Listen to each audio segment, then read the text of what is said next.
धार्मिक मान्यताओं के अनुसार भगवान श्री कृष्ण स्वयं वास्तु का ज्ञान रखते थे। युधिष्ठिर के राज्याभिषेक के समय श्री कृष्ण ने उन्हें राज्य और घर की सुख समृद्धि के लिए वास्तु के उपाय बताए थे। इसलिए चलिए दोस्तों, हम विस्तार से जानते हैं। वास्तुशास्त्र में घर में रखी सभी चीजों के शुभ अशुभ फल बताए गए हैं, क्योंकि इनका सीधा असर हमारे जीवन पर पड़ता है। वास्तु के अनुसार किए गए कार्य शुभ और मंगलमयी परिणाम देते हैं। धार्मिक मान्यताओं के अनुसार भगवान श्री कृष्ण स्वयं वास्तु का ध्यान रखते थे। युधिष्ठिर के राज्याभिषेक के समय श्री कृष्ण ने उन्हें राज्य और घर की सुख समृद्धि के लिए वास्तु के उपाय बताए थे। चलिए जानते हैं भगवान कृष्ण की बताई हुई कौन सी वह बातें हैं या चीजें हैं जिनको अपनाकर हम अपने घर के वास्तु दोष दूर कर वहां सुख शांति ला सकते हैं। पहला है चंदन। अगर आप अपने घर की नेगेटिविटी दूर करना चाहते हैं तो अपने घर में चंदन का पेड़ लगाएं। अगर घर में चंदन का पेड़ लगा हो तो घर में कभी वास्तु दोष नहीं होता है और परिवार भी रोगमुक्त रहता है।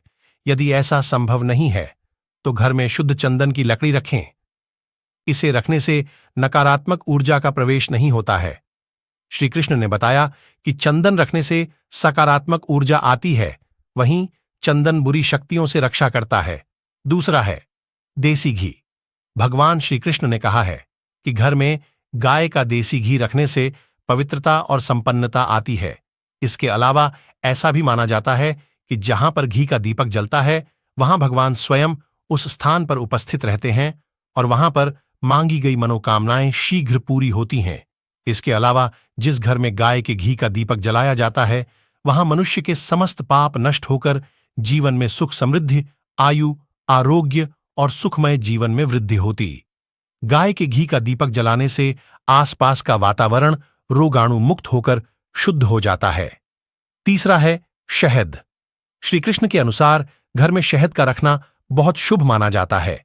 शहद एक ऐसा पदार्थ है जो न सिर्फ आपकी आत्मा को शुद्ध करता है बल्कि इससे घर का वातावरण भी स्वच्छ रहता है। यही कारण है कि पूजा पाठ में शहद का इस्तेमाल सर्वोपरि माना गया है। शहद का प्रतिदिन सेवन करने से व्यक्ति स्वस्थ रहता है। चौथा है जल। भगवान श्री कृष्ण ने बताया कि जहां पर जल साफ स्वच्छ हो और जल भंडारण की दिशा सही हो वहां सुख समृद्धि बनी रहती है। घर की उत्तर पूर्व दिशा यानी ईशान कोण में पानी की व्यवस्था होनी चाहिए। वास्तु में इस दिशा को ईश्वर की दिशा माना गया है। पांचवा है मां सरस्वती। शास्त्रों में मां सरस्वती को वीणावादिनी, ज्ञान और बुद्धि की देवी कहा गया है। श्री कृष्ण कहते हैं कि जिस घर में वीणा होती है वहां सुख समृद्धि का सदैव वास होता है। घर में रखी वीणा परिवार के लोगों को विवेक प्रदान करती है। श्री कृष्ण कहते हैं कि जिस तरह मां सरस्वती कीचड़ से निकले कमल पर विराजमान होती हैं, मां सरस्वती का पूजन व्यक्ति को निर्धनता से दूर रखता है, उसकी बुद्धि को शुद्ध रखता है। इसलिए मां सरस्वती की तस्वीर या पारद की मूर्ति घर में जरूर रखें।